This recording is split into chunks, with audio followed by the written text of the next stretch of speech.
Hello students, welcome back to my YouTube channel Knowledge Tree. Today I am going to explain the poem Bharat Our Land from your book Daffodil. आज मैं आप लोगों को Bharat our land class 8 की book daffodil से पढ़ा रही हूँ। भारत आवर लैंड को कवि चिन्नास्वामी सुब्रमण्य भारती ने लिखा। आइए सबसे पहले हम थोड़ी सी जानकारी लेते हैं इस महान कवि की। चिन्नास्वामी सुब्रमण्य भारती का जन्म 11 दिसंबर 1882 को तमिलनाडु में हुआ था। इनका जन्म इत्यापुरम गांव में हुआ था और इनकी मृत्यु 11 सितंबर 1921 को तमिलनाडु के ही चेन्नई में हुई थी। तो कहा जाता है होनहार बिरवान के होत चिकने पार। तो चिन्नास्वामी जी भी इस कहावत को चरितार्थ करते थे। 7 वर्ष की आयु में ही इन्होंने कविताएं लिखनी शुरू कर दी और इत्यापुरम के महाराज इतने प्रभावित हुए कि 11 वर्ष की आयु में उन्होंने इस बालक को भारतीय की उपाधि प्रदान की और ये बन गए महाकवि भारती। इन्होंने बहुत सी कविताएं लिखी हैं, जिसमें एक भारत आवर लैंड है, आजादी का पल्लू, निर्भय आदि अन्य कविताएं भी हैं। तो ये केवल एक कवि ही नहीं थे, एक महान लेखक, पत्रकार और समाज सुधारक भी थे। अपनी कविताओं के माध्यम से इन्होंने भारतीय जनता का आह्वान किया कि वह अंग्रेजों के अत्याचार के खिलाफ लड़े और भारत माता को दास्ता की बेड़ियों से मुक्त कराए। तो आइए कविता को शुरू करने से पहले हम शुरू करते हैं जो आपके पुस्तक में दी हुई है कविता के विषय में।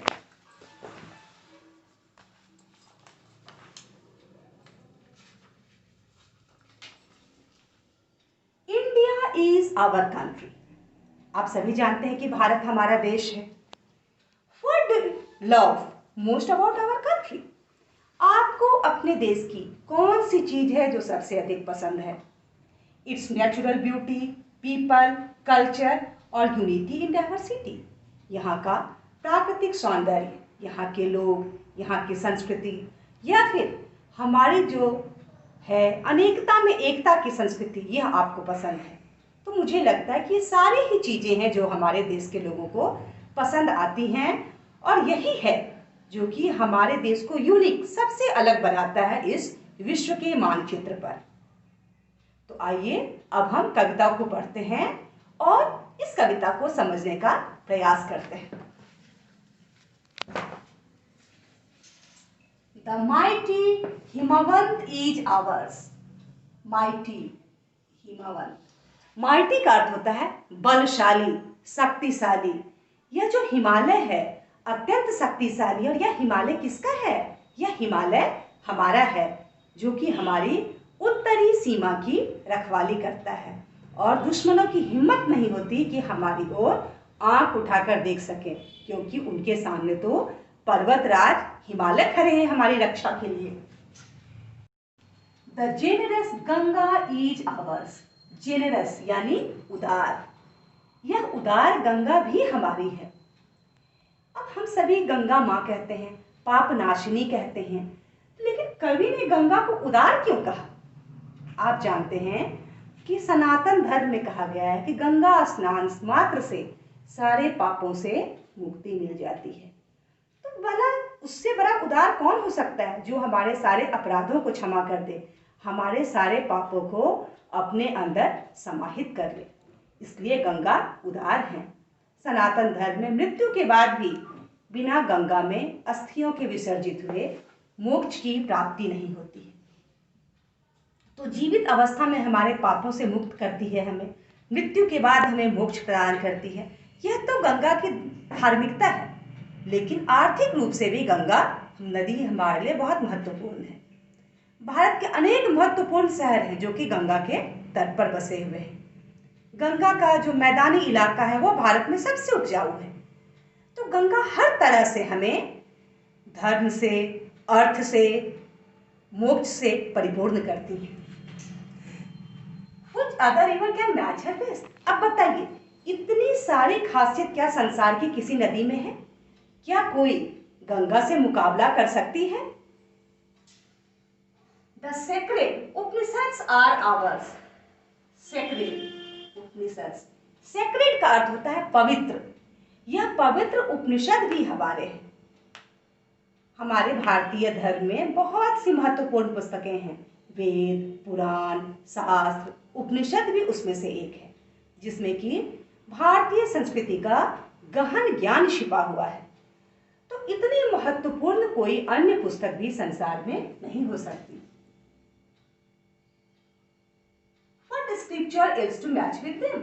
क्या कोई भी लेखनी कृति हो सकती है जो कि उपनिषद की तुलना कर सके? नहीं।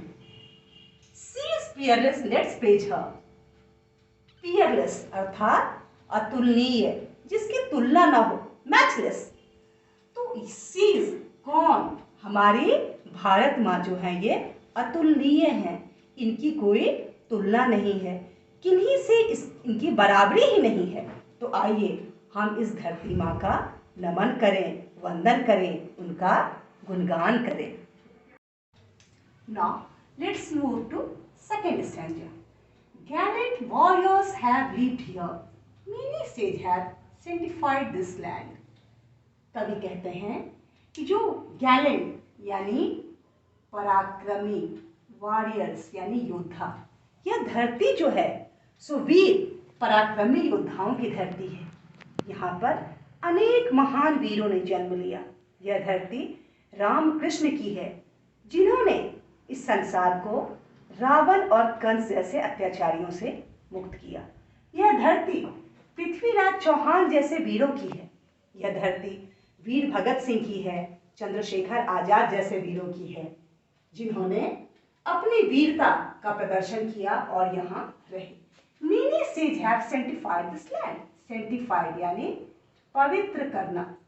सेज संत, बहुत से संतों ने इस भूमि को पवित्र किया। यहाँ पर वाल्मीकि, वेद व्यास जैसे ऋषियों ने जन्म लिया और इस धरती को अपने ज्ञान से पवित्र किया। The divinest music has been heard here and all auspicious things are found. डिवाइनिस्ट यानी दिव्य, दिव्य संगीत की उत्पत्ति इसी धरती से हुई थी। सामवेद की रचना इसी धरती पर हुई, जिसे कि संगीत का स्रोत माना जाता है। कहा जाता है कि सामवेद से ही इस धरती को संगीत का ज्ञान मिला। ऑस्पिशियस शुभ, पवित्र, अनुकूल, जितनी भी शुभ, पवित्र और अनुकूल चीजें हैं हमारे जीवन के लिए, सारी चीजें यहाँ पाई जाती हैं। कहाँ पाई जाती हैं? हमारी धरती भारत भूमि पर। Here Brahma knowledge has taken root and Buddha had placed his Dhamma here. जो ब्रह्म ज्ञान है उसकी जड़ें यहीं फैली थी। ब्रह्म ज्ञान यानी दिव्य ज्ञान की उत्पत्ति इसी धरती पर हुई थी और भारत जगत गुरु बना। जब संपूर्ण संसार अंधकार में था, तब भारत ने विश्व को ज्ञान दिया। वह दिव्य ज्ञान इसी धरती का था। बुद्ध, आप लोगों ने गौतम बुद्ध का नाम सुना होगा, जिन्होंने बौद्ध धर्म का आरंभ किया। तो बौद्ध धर्म जो आरंभ हुआ वो भी इसी धरती पर हुआ और गौतम बुद्ध को भी दिव्य ज्ञान की प्राप्ति इसी धरती पर हुई थी। प्रीस्ट यानी उपदेश देना, गौतम बुद्ध ने भी बौद्ध धर्म का उपदेश इसी धरती पर दिया था, यानी बौद्ध धर्म की स्थापना, बौद्ध धर्म का उपदेश सब कुछ इसी धरती से आरंभ हुआ। अब holy antiquity is Bharat, she is peerless, let's praise her. Holy स्वच्छ, एंटिक्विटी प्राचीनता, यह देश जो है सो स्वच्छ है, पवित्र है, निर्मल है, प्राचीन है, यानी यहाँ पे बहुत सी प्राचीन चीजें हैं जो हमारा चमकता हुआ अतीत है। सी इज पियरलेस, पियरलेस का अर्थ होता है मैचलेस, जिसकी हम किसी से तुलना नहीं कर सके। सीज, ये सीज उपयोग किया गया है हमारे भारत माँ के लिए। तो हम क्या करें, हम अपनी भारत माँ को नमन करें, उनका वंदन करें, उन्हें नमस्कार करें। Now let's move to third stanza. Danger shall not scare us any longer, and poverty shall not sear our soul. Scare, जो खतरे हैं वो अब हमें डरा नहीं सकते। पोवर्टी, जो गरीबी है वो हमारी आत्माओं को, सोल मीन्स आत्मा, सियर मीन्स छलनी, जलाना, जला नहीं सकती। तो कवि इन चीजों का जिक्र यहाँ क्यों कर रहे हैं? वास्तव में जब ये कविता लिखी गई थी उस समय हमारा देश गुलाम था और हम अंग्रेजों के अधीन थे। तो कवि जो है सो भारतवासियों का आह्वान करते हैं, उन्हें समझाते हैं कि किसी भी तरह का जो खतरा है, जो भय है, जो अंग्रेजों का आतंक है, वह अब हमें डरा नहीं सकता। आखिर इस पोवर्टी का कारण क्या था?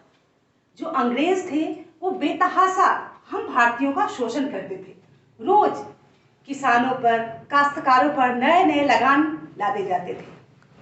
तो ये सब जो चीजें हैं इसने भारत को गरीब बना दिया। तो कहते हैं कि यह जो अंग्रेजों का अत्याचार है, यह जो गरीबी है, अब यह भी हमारी आत्मा को छलनी नहीं कर सकती। यानी हम भय और गरीबी से ऊपर उठ करके अब अपने देश के लिए लड़ेंगे। Self interest should drive us to meanness. Self interest यानी निजी स्वार्थ, जो हमारा व्यक्तिगत स्वार्थ है, अब वो हमें मीननेस यानी नीचता की ओर नहीं ले जा सकता। अब हमें जो हमारा निजी स्वार्थ है वह हमें गिरा नहीं सकता। यानी अपने निजी स्वार्थ के वशीभूत होकर अब हम अपने देशवासियों के विरुद्ध कोई कार्य नहीं करेंगे। And cowardly indifferences shall cease forever. Cowardly यानी कायरतापूर्ण, और यह जो कायरतापूर्ण कार्य है जो हमें भारतवासियों से लड़ाती है वह अब हम नहीं करेंगे, उसका हमेशा के लिए खात्मा हो जाएगा, कायरतापूर्ण कार्यों की समाप्ति हो जाएगी। Here our land overflows with milk and honey, and perennial is the supply of fruit and corn. कवि कहते हैं कि यह जो हमारी धरती है यह शहद दूध से परिपूर्ण होगी। यानी यहाँ शहद, दूध, किसी चीज की कमी नहीं होगी। एंड पेरिनियल, पेरिनियल यानी अक्षय, न समाप्त होने वाला। और यहाँ जो सप्लाई है, जो फ्रूट्स है, कॉर्न्स है, जो अनाज है, फल हैं, उसकी आपूर्ति कभी खत्म नहीं होगी। यानी हमारे देश में खाद्यान्न की कमी नहीं होगी।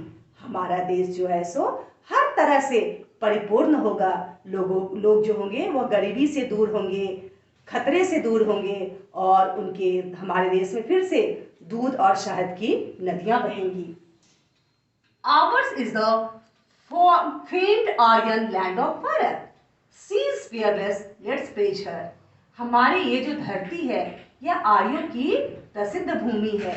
यहीं पे आर्य संस्कृति का जन्म हुआ है। हम भारतवासी आर्य हैं और हम विश्व में सबसे आगे रहे हैं और रहेंगे। शी इज fearless यानी जो हमारी भारत माँ है यह तो अतुलनीय है, तो हम इसका नमन करें, वंदन करें। स्टूडेंट्स, मैं कहना चाहूंगी, दुर्लभे भारते जन्म दुर्लभस्य मानव शरीर तत्व। भारत में जन्म लेना ही दुर्लभ है और मानव शरीर प्राप्त करना तो बड़े ही सौभाग्य की बात है। तो हम सभी बड़े ही सौभाग्यशाली हैं कि हमने इस धरती पर जन्म लिया, मानव शरीर प्राप्त किया।